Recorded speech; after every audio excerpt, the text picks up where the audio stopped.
The galaxy was quiet now. It had been quiet for 300 years. Earth was gone. The blue planet that once held 8 billion souls was nothing but ash and rock. The oceans had boiled away. The forests had burned to nothing. The cities that touched the sky were dust in the wind. The Galactic Confederation had done this. 47 species had come together and decided that humanity was too dangerous to live. Humans grew too fast. They learned too quickly. They adapted to everything. They refused to stay in their place, so the Confederation burned them. They called it the cleansing. Their history books said it was necessary. They taught their children that humans were monsters who would have destroyed everyone if given the chance. They celebrated the anniversary every year with feasts and speeches about peace. But they lied. The truth was simple. The Confederation was afraid. They saw humans go from horses to starships in just a few hundred years. They watched humans survive diseases, wars, and disasters that would have killed any other species. They realized that in another century, humans would be unstoppable. So they struck first. Every human colony was destroyed. Every space station was blown apart. Every ship was hunted down. The Confederation was thorough. They checked every moon, every asteroid, every corner of human space. They wanted to make sure not a single human survived. They missed one place. Deep under the ice of Europa, a moon of Jupiter, there was a bunker. It was built in secret by people who saw the war coming. They knew the Confederation would attack someday. They prepared for the worst. The bunker held 12,000 humans in frozen sleep. They waited in the cold and the dark while the galaxy above them celebrated their death. For 300 years, they slept. Then the machines woke them up. Captain Una was the first to open her eyes. She was 52 years old when she went to sleep. She still looked 52 now. The ice had kept her frozen in time. She remembered everything. The bombs falling on Sol, her daughter screaming in the shelter. The desperate escape to Europa while Earth burned behind them. The moment she closed her eyes, not knowing if she would ever open them again. Now she was awake. And her daughter was still dead. The bunker was cold and dark. Red emergency lights blinked on the walls. Una pulled herself out of her cryogenic pod and fell to the floor. Her muscles were weak. Her bones ached. But she forced herself to stand. Other pods were opening around her. People were waking up, confused and scared. Some were crying. Some were calling out names of people who would never answer. Una found Dr. Taiho in the medical section. He was an old man with kind eyes and steady hands. Before the war, he had been a geneticist working on ways to make humans live longer and heal faster. Now he was checking the vital signs of everyone who woke up. "How many?" Una asked. Her voice was rough from centuries of silence. "About 11,000 survived," Taiho said. "We lost some to pod failures over the years." "I'm sorry." 11,000. Out of 8 billion. That was all that remained of humanity. Lieutenant Jisoo found them an hour later. She was young, only 28, but she had been the best pilot in the fleet. She had flown the ship that brought them to Europa. She had hidden them under the ice while Confederation scanners searched for survivors. "The bunker sensors have been gathering data," Jisoo said. "I checked the recordings. The Confederation stopped looking for us after 50 years. They think we're all dead." "Good," Una said. "Let them think that." Over the next few days, the survivors gathered in the main hall of the bunker. 11,000 people stood in the cold, waiting to hear what came next. Children who had gone to sleep holding their parents' hands. Soldiers who had fought to the last moment. Scientists, farmers, teachers, and dreamers. All of them had lost everything. Una stood before them. She was not a politician. She was not a great speaker. She was just a soldier who had survived. But these people needed someone to lead them. I will not lie to you, she said. Earth is gone. Our families are gone. Everything we knew is ash. The species that did this to us are still out there. They are living in comfort. They are raising children. They are celebrating our death every year like it was a victory. The crowd was silent. Some people were crying quietly. We have two choices, Una continued. We can hide here forever. We can rebuild slowly, carefully, and hope they never find us. We can live in fear for the rest of our days. She paused. Her eyes were hard, or we can make them pay. The crowd did not cheer. This was not a moment for cheering, but Una saw something in their eyes. Something cold and patient. Something that had been frozen for 300 years and was now starting to thaw. They think we are extinct, Una said. They have forgotten what we can do. They have forgotten why they were afraid of us. We will remind them. Not today. Not tomorrow. But someday, when we are ready, we will rise from these ashes. And the galaxy will learn that humans are very hard to kill. She looked at the faces before her. 11,000 survivors. 11,000 ghosts. We are the last of our kind, Una said. And we have nothing left to lose. That makes us the most dangerous thing in the universe. The silence of Earth would not last forever. Humanity was awake. And it was angry. 20 years passed in the darkness between stars. The survivors left Europa and built a new home in the ruins of Mars. The red planet had been bombed during the war, and now it was nothing but broken rocks floating in space. The Confederation never came here. Why would they? There was nothing left but debris and memories. That made it perfect. They called their new home Ashes. It was built inside a massive asteroid, hidden among the wreckage of a dead world. From the outside, it looked like just another piece of rock. Inside, it was a city of ghosts. Captain Una was older now. Her hair had turned gray. Her face had new lines. But her eyes were still sharp, and her mind was still focused on one thing: revenge. Dr. Taiho had not wasted these 20 years. He worked day and night in his laboratory, changing human DNA in ways no one had thought possible. The new generation of humans was stronger. They healed faster. They lived longer. They could survive in conditions that would kill their ancestors. We are not the same species anymore, Taiho told Una one day. We are something new. Something better. Good, Una said. We will need every advantage. A young engineer named Minho had become the most important person in Ashes. He was born just before the war and had spent his entire adult life studying captured alien technology. Confederation ships sometimes passed through this sector. When they did, Minho's team captured them. No survivors. No distress signals. The ships simply disappeared. From these captures, Minho built new vessels. They were not human ships. They were not alien ships. They were something in between. Faster, stronger, and invisible to Confederation sensors. He called them ghost ships. They will never see us coming, Minho said with a quiet smile. Sergeant Yunji trained the soldiers.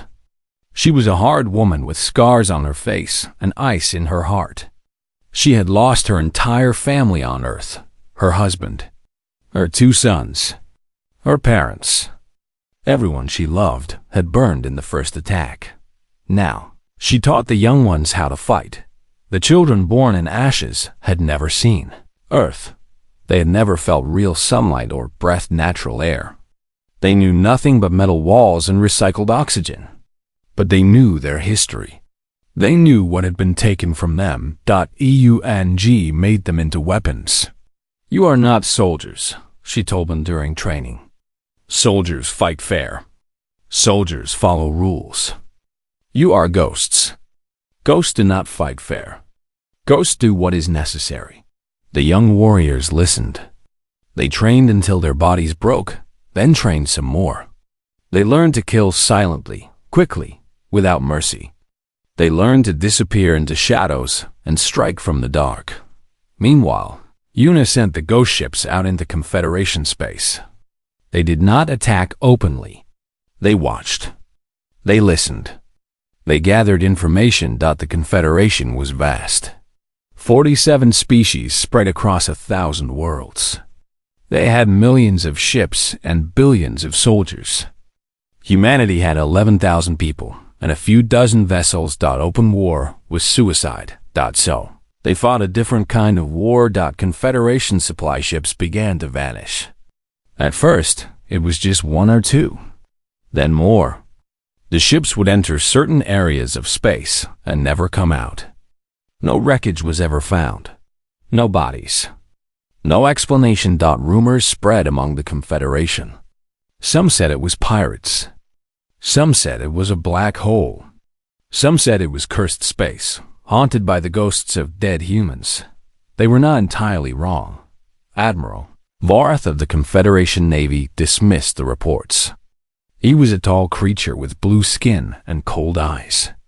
He had helped plan the attack on Earth 300 years ago. He had watched humans die and felt nothing but satisfaction.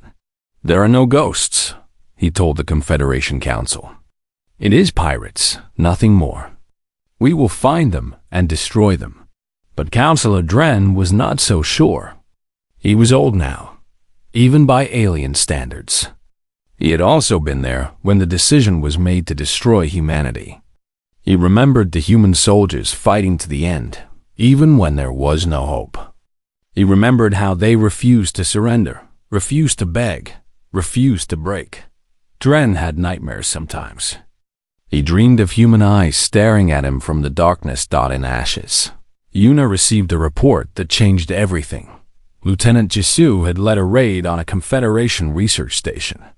They had captured data cores full of secrets. When Taiho analyzed the data, his face went pale. They did not just kill us, Taiho said, his voice shaking. They took samples. DNA, genetic material. They have been using human genes to improve their own species for 3 centuries. Una felt something cold settle in her chest. They are living longer because of us, Taiho continued. They are stronger because of us. They are smarter because of us. They killed billions of humans and then stole our very essence. They have been profiting from our corpse. Una was silent for a long time.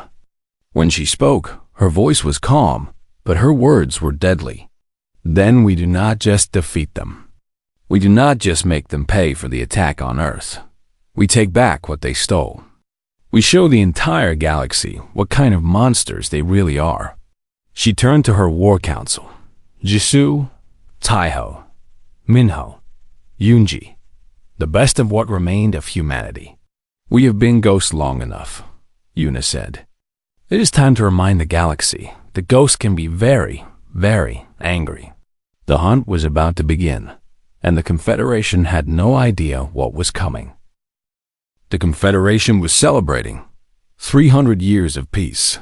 That is what they called it. 300 years since they had wiped out the human threat.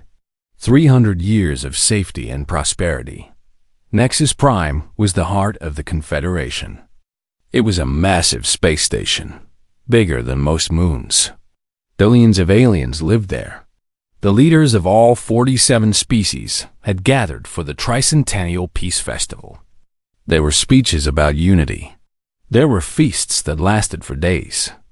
There were fireworks that lit up the void. No one noticed the service workers. Hana was 23 years old. She had been born in ashes, raised in darkness, and trained for one purpose. She looked like any other servant. She wore the same uniform. She walked with the same quiet steps. She kept her eyes down and her mouth shut. But inside, her heart was burning. Her grandmother had told her stories about Earth, about green forests and blue oceans, about cities full of music and laughter, about a sky that changed colors every day. Her grandmother had died in cryosleep, dreaming of a home she would never see again. Hannah was here to honor her memory. She moved through the lower levels of Nexus Prime with other human infiltrators. They had been sneaking in for months, one at a time, using false identities and stolen documents. Now there were 50 of them scattered throughout the station. 50 humans among billions of aliens. It should have been impossible, but humans had always been good at impossible things. Hannah placed the last transmitter in a maintenance shaft. It was a small device, no bigger than her thumb, but it was connected to a network of similar devices hidden all over the station. Together, they could do something remarkable. "Package delivered," she whispered into her communicator. In ashes, thousands of light years away, Captain Yuna received the message. She was standing in the command center, surrounded by screens showing the Nexus Prime Festival. She watched the aliens celebrate and felt nothing but cold satisfaction. "All units in position," Jisoo reported. "Ready on your command." Yuna waited. She watched the celebration reach its peak. She watched the leaders of the Confederation raise their glasses and toast to their eternal peace. She wanted them to remember this moment. She wanted them to remember how safe they felt right before everything changed. Now, she said that every screen on Nexus Prime went dark. The celebration stopped. Billions of aliens looked up at blank displays, confused and frightened. The music stopped. The lights flickered. For a moment, there was complete silence. Then a single image appeared on every screen. A planet burning, blue oceans turning to steam, green continents becoming black ash. 8 billion lives ending in fire. Earth. A voice followed. It was calm and clear. It spoke in every language the Confederation used. "You celebrated our extinction for 300 years. The aliens in the festival hall looked at each other. Some recognized the language. Human. But that was impossible. Humans were dead. You used our flesh to strengthen yourselves and called it progress."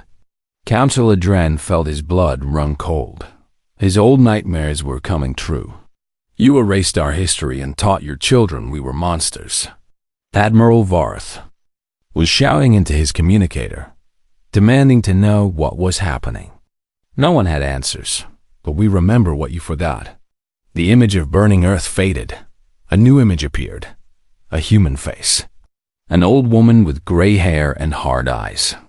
Captain Yuna of the Ghost Fleet. Humans do not die easy. And we never forget. The lights went out completely. In the darkness that followed, the humans struck. They moved through the chaos like shadows. 50 infiltrators against billions of enemies. It should have been hopeless. But they were not trying to fight everyone. They had specific targets. 17 Confederation officials vanished that night. Council members, military commanders, scientists who had worked on the cleansing. 3 of them had personally signed the order to destroy Earth. No one saw the humans take them. One moment the officials were there. The next moment they were gone. When the power came back on, Nexus Prime was in chaos. Security forces searched everywhere. But the humans were already gone, slipping away on hidden ships while the station panicked. They left something behind. Every world in the Confederation received the same transmission. It was long. It was detailed. It was the complete truth about what had happened 300 years ago. Recordings of the secret meetings where Confederation leaders planned the genocide. Videos of the attacks on civilian stations. Images of human children being hunted through the streets. Evidence of the genetic harvesting that came after. For 3 centuries, the Confederation had told its people that humans were dangerous monsters who had to be destroyed. They had said the cleansing was self-defense. Now the truth was out. Some species had not known. They had joined the Confederation after the war. They had believed the official history. Now they watched the recordings in horror and realized they had been lied to. Protests erupted on 100 worlds. 3 species announced they were leaving the Confederation immediately. More threatened to follow. Admiral Varth demanded order. He called for calm. He said the recordings were fake, created by terrorists trying to destabilize the galaxy. No one believed him. On a small ship flying through the darkness between stars, Hana watched the chaos spreading across the Confederation. The other infiltrators were with her. They had all made it out alive. She thought about her grandmother. She thought about Earth. She thought about the billions who had died. "This is just the beginning," she said quietly. The Confederation was starting to crack, and humanity was just getting started. The galaxy was on fire. Not with bombs, but with anger. The truth about the cleansing had spread to every corner of Confederation space. Billions of aliens watched the recordings of human children being hunted. They saw the secret meetings where their leaders planned genocide. They learned that their longer lives and stronger bodies came from stolen human genes. Some species refused to believe it. They called it propaganda. They stayed loyal to the Confederation, but many did not. On 12 worlds, civilians marched in the streets demanding answers. On 3 more, governments collapsed entirely. 5 species formally announced they were leaving the Confederation. The great alliance that had ruled the galaxy for centuries was breaking apart. Admiral Varth did not care about politics. He only cared about one thing: finding the humans and destroying them forever. The Confederation Council gave him emergency powers. They assembled the largest fleet in galactic history, 2,000 warships from every loyal species. Fighters and bombers and destroyers and carriers. Enough firepower to burn a dozen worlds. Varth led them personally. He would not trust his mission to anyone else. "We will finish what we started," he told his captains. "No more ghosts. No more rumors. This time, we will make sure every last human is dead." His intelligence officers had finally found them. The human base was hidden in the debris field of Mars. It had taken months of searching, but the ghosts had made a mistake. A single transmission had given away their location. Vorth smiled coldly. The humans had been clever, but clever was not enough against 2,000 ships. He was wrong. Commander Dohan was waiting for them. He was a quiet man with patient eyes. Yuna had trained him personally. He had spent 20 years preparing for this exact moment. The Mars debris field was not just wreckage. Every piece of rock had been turned into a weapon. Explosives hidden inside asteroids. Signal jammers built into the ruins of old stations. Automated turrets disguised as debris. Minefields invisible to Confederation sensors. The entire field was a trap. And Varth was flying straight into it. "They are entering the outer zone," Juju reported from her position. Doan watched the Confederation fleet approach on his display. 2,000 ships. Millions of soldiers. The greatest military force ever assembled. He felt no fear. Only cold, patient hatred. "Let them come deeper," he said. "I want them all inside before we close the door." The Confederation fleet moved through the debris field slowly. They were being careful, scanning for threats. But they found nothing. Just rocks and wreckage. They did not know they were already dead. When the trap closed, it happened all at once. The jammers activated first. Every Confederation ship lost contact with the others. Their sensors went blind. Their communications went silent. Suddenly, each vessel was alone in the dark. Then the rocks started exploding. Asteroids that the Confederation had ignored erupted into fire. Hidden turrets opened up from every direction. Mines detonated beneath ship hulls. The debris field became a killing ground. The Confederation tried to fight back, but they could not see their enemies. They could not coordinate. They fired blindly into the darkness while human ghost ships slipped between them, striking and vanishing like shadows. De Huang commanded the battle from his flagship. He did not shout orders or panic. He simply watched the enemy die and made small adjustments to maximize the destruction. Yunji led the assault teams. Her soldiers boarded disabled Confederation vessels and killed everyone aboard. They moved through the corridors like ghosts, silent and deadly. 20 years of training had made them perfect. Minho's hybrid ships performed exactly as designed. They were faster than anything the Confederation had. They were invisible to sensors. They struck with precision and disappeared before anyone could respond. The Battle of Ashes lasted 6 hours. When it was over, 800 Confederation ships were destroyed. The rest fled in chaos, leaving their dead behind. The debris field was filled with burning wreckage and frozen bodies. Humanity had lost 47 ships. 47 out of 120. It was a massacre. But not the kind the Confederation had expected. Admiral Varath was captured alive. Yunji's team had boarded his flagship and taken him from his command chair. He was dragged before Dohwan in chains. "You cannot win," Varath said. His voice was steady, but his eyes showed fear. "There are billions of us. You are nothing. A handful of survivors. You will be crushed eventually." Dohwan looked at him calmly. "Maybe, but not today. And not by you." He activated a live broadcast. Every world in the Confederation, every ship, every station could see what happened next. Dohwan spoke to the galaxy. "You sent 2,000 ships to destroy us. You brought the greatest fleet ever assembled. You came to finish what you started 3 centuries ago." Behind him, Yunji pressed a weapon to Varath's head. The Admiral's face was shown to billions of viewers.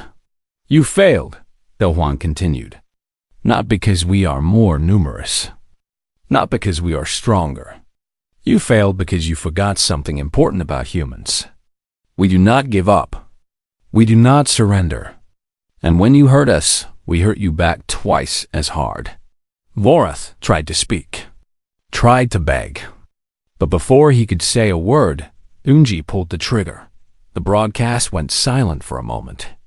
Then Dohwan spoke again. "This war is not over. But the rules have changed. You are not hunting ghosts anymore. You are fighting humans. And humans are very, very hard to kill." The transmission ended. Across the galaxy, Confederation leaders watched in shock. Their unbeatable fleet had been destroyed. Their greatest admiral was dead. The humans they had thought extinct were not just alive. They were winning. In ashes, the survivors celebrated their first real victory. They had faced the worst the Confederation could send, and they had survived. More than survived. They had won. Captain Yuna watched from her quarters. She was too old to fight now, but she had trained the ones who did. She had built this army from nothing. She allowed herself a small smile. "That is for Earth," she whispered. "And we are just getting started." 5 years after the Battle of Ashes, the Confederation fell. It did not happen all at once. It crumbled slowly, like a building with a broken foundation. The military defeat had been devastating. But the truth about the cleansing had been worse. Species that had been allies for centuries turned on each other. Some demanded punishment for those who had planned the genocide. Others tried to hide their involvement. Civil wars erupted on a dozen worlds. Trade routes collapsed. The economy fell apart. The great confederation that had ruled the galaxy for over 1,000 years was gone. What remained were scattered factions, small alliances, and chaos. Humanity did not conquer them. They did not need to. They simply waited and watched. While their enemies destroyed themselves, Captain Yuna did not live to see the end. She died 3 months before the first human ship landed on Earth. Her body had finally given out after decades of stress and sacrifice. She passed quietly in her quarters on ashes, surrounded by the people she had saved. Her last words were to Dohwan. "Finish it," she said. "Take them home." Dohwan promised. And he kept that promise. The ship that landed on Earth was called the Phoenix. It touched down on the coast of what had once been the Mediterranean Sea. 300 years ago, this place had been full of cities and farms and millions of people. Now it was just ash and rock, but it was still Earth. It was still home. Doan stepped off the ship first. He knelt and touched the ground with his hand. The soil was gray and dead. Nothing had grown here since the cleansing. Behind him, 100 humans followed. They were the first of many. Over the next few months, thousands more would come. They would bring machines to clean the soil and seeds to plant new forests. They would rebuild what had been destroyed. It would take generations. But humans were patient, and they had nowhere else to go. 3 years later, the first city rose from the ashes. They called it New Seoul after the place where Yuna had been born. It was small, just a few thousand people, but it was a beginning. And then came the election. The survivors of humanity gathered to choose their first leader. They could not call themselves a country anymore. They were something new, a species reborn. They needed a president. They chose Suman.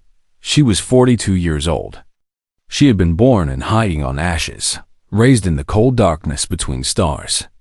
She had never seen Earth until she was 37.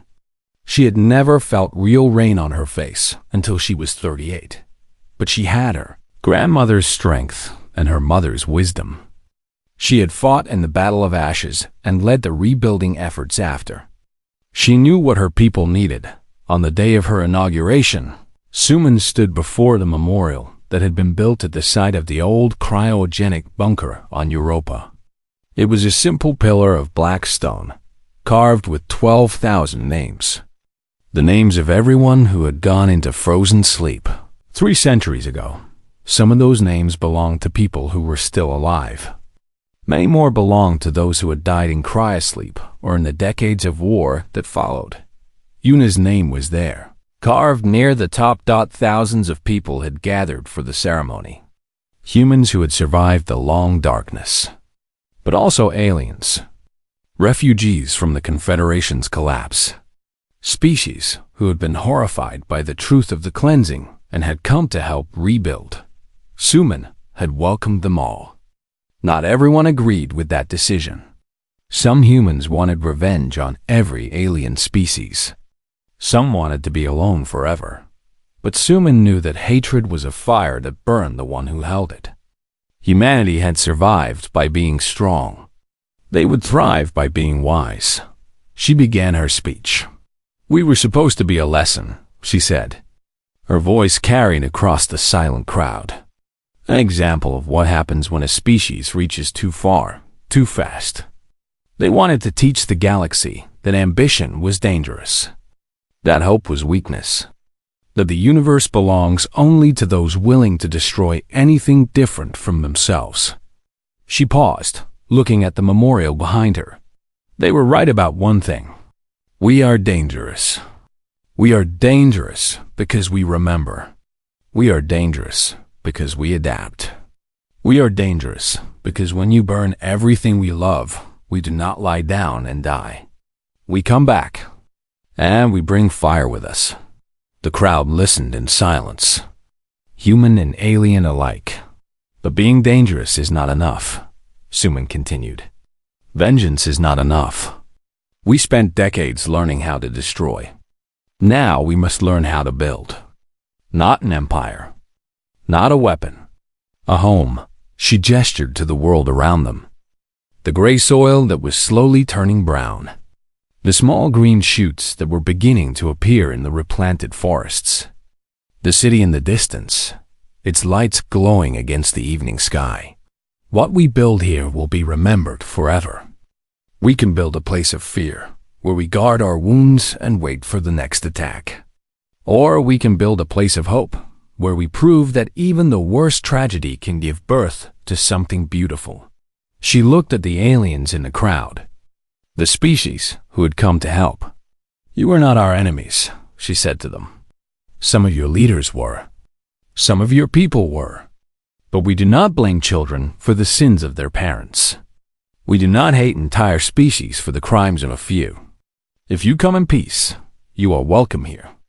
If you want to help us rebuild, you are family." Some humans in the crowd were crying. Others looked uncertain, but many were nodding. Su Min turned back to the memorial. "This stone holds the names of those who gave us a second chance. They went into the cold not knowing if they would ever wake up. They trusted that someday someone would carry on. We are that someone. We are their legacy." The sun was setting behind her. The sky was turning orange and pink and purple. For the first time in 300 years, it was beautiful. "The galaxy believed we were gone forever," Suman said. "They were wrong. We are here. We are alive. And we will never be forgotten again." As the last light faded, the names on the memorial began to glow. 12,000 points of light rose into the darkening sky, like stars being born. In the crowd, a child who had never known the old Earth pointed upward and laughed with wonder. Humanity had returned.